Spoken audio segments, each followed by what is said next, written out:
Welcome to Tales from the Hamley Woods.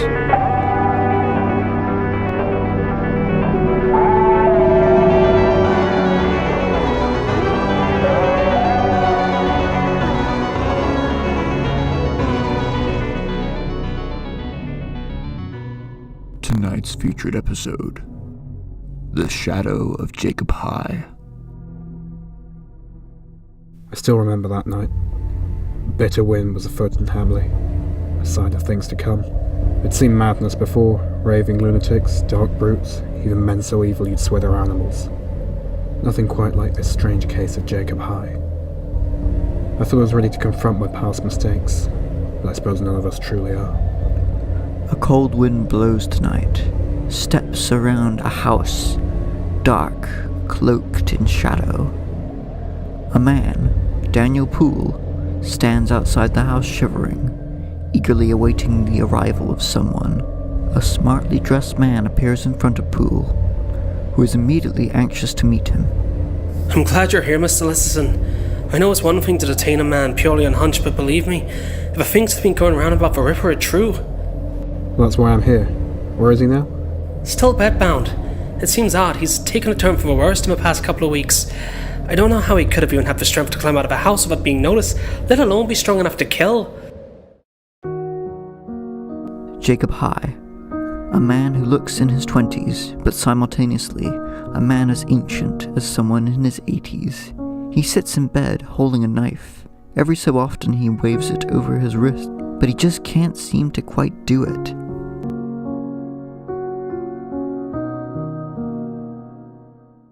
The two enter the house. The fact remains that surveillance footage shows Jacob was a perpetrator. I know how unlikely that sounds, but... I know, unless he has a twin brother, but you and I both know he doesn't. Dan, I can see you getting agitated. Go take a seat in the kitchen, I'll get to the bottom of this.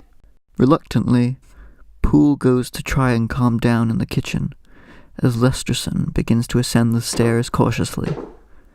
Eventually, he reaches a door, which gently falls open upon touch. And to his surprise, he finds Jacob Haigh sat up straight in his bed. His skin is frail and he looks ancient, but he seems in good spirit. Good evening, Peter. I had wondered when I might finally cross paths with you again. Yes, do you suppose it has been quite a while, Jacob? What, since before you left for America? 3 years ago? Lesterson takes off his hat and puts it on the bed. Something approximating that. I assume you're here on business. You never did have much time for pleasure around me. At least, not as far as your father wanted. Look, I know we never saw eye to eye, but I've changed. People change as they grow. Remember, I'm not exactly proud of the things I did to you, but I certainly never wanted to see you this ill. And is that the way you see me? Have I changed, Peter? Am I merely just a sick old man to you? You're a better man than me, Jacob. I should have told you that years ago. I let my father turn me into something horrible, especially the kind of shit I did to a small kid like you. But you don't deserve this, and in my mind there's no way someone like you could possibly have committed those murders. But please, if you know something, you have to tell me. I'm assuming you saw the cases. I know the rumors floating around. Who could it have been but me? I may appear old and frail to you now, but how do you know it's not an elaborate ruse? After all, I know you think I'm the smartest person in this room, but unfortunately, your father was right. This world is tough on the weak. You've got to be strong. And I'm sure as he lay there, soaked in his own blood, he felt the depth of those words sink in. Lesterson begins to anger, but he's keeping it cool. facing away from his host. He notices some award certificates on the wall. My father believed in some terrible things about the world, but he was wrong about one thing more than the rest. That you would never amount to being a scientist. Look at all this. Youngest progeny of Miskatonic University. I'm sure you're in a lot of pain right now, but do you know anything about this guy? He looks just like you. You think pain is the reason for my mood towards you? Try wasting your whole life on a pathetic dream that you could improve yourself. Trying to create a chemical that allowed you to rid yourself of those negative traits, only to realize everyone was right. I am a failure, and I always will be. I can't help you, Peter. You think you're so smart and have everything all figured out, but yet you come here to my sorry ass to solve this mystery. You don't know anything about this, Peter. Nothing at all. Then tell me. I want to understand. I failed you back then, but I won't fail you now. You're a better person than this, I know it. Jacob smiles and looks away, as if reluctant to explain what he's about to say. Over in America, I met people. People who were interested in my work. Felt I could achieve greatness, but like everyone, I just disappointed them. Only now, I blew all their funding on a serum that didn't even work. Unbeknownst to its occupants, footsteps begin to occur beside the house. Something vaguely humanoid is lurking and watching, so close in the alley besides the anxious Daniel Poole. But the creature sees the world in a bizarre dreamlike haze, psychedelic, bordering on heat-sensitive. This shadow watches Poole, and as we hear heavy breathing, he begins to get closer. Who are these people, Jacob? Why haven't they taken you to court or something? Surely we've heard about it if they're that powerful.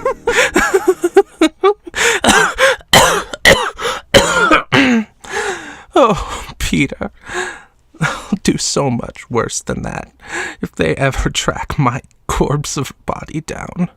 You don't mean somehow they're responsible for the murders? They're framing you? Lesterson turns around to face Jacob, but finds he looks about 5 years older than when he turned away. He's practically on death's doorstep now. It's far too late to worry about that, Peter. They won't get me. I have a guardian angel, in a manner of speaking. I'm just worried for you and anyone else that gets near me now. They're cursed. Poole notices in the corner of his eye a shape slowly moving towards him. He steps into view. It's Jacob, or at least someone who looks startlingly similar, almost like a brother. He's wearing a suit, very dark and theatrical, as well as a trench coat.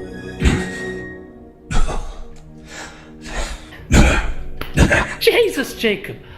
As he steps further into the light, Poole notices how much better Jacob looks, but something's off. And suddenly, he springs out a knife, launching at the petrified victim. Jacob!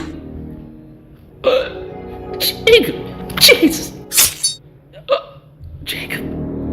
Jacob! But unfortunately, as Lesterson realizes it's Poole, he also realizes he's in the wrong room to check on him. Daniel! I assure you, Mr. Lesterson, if you leave that door, you will never return alive. Are you threatening me? Part of me is.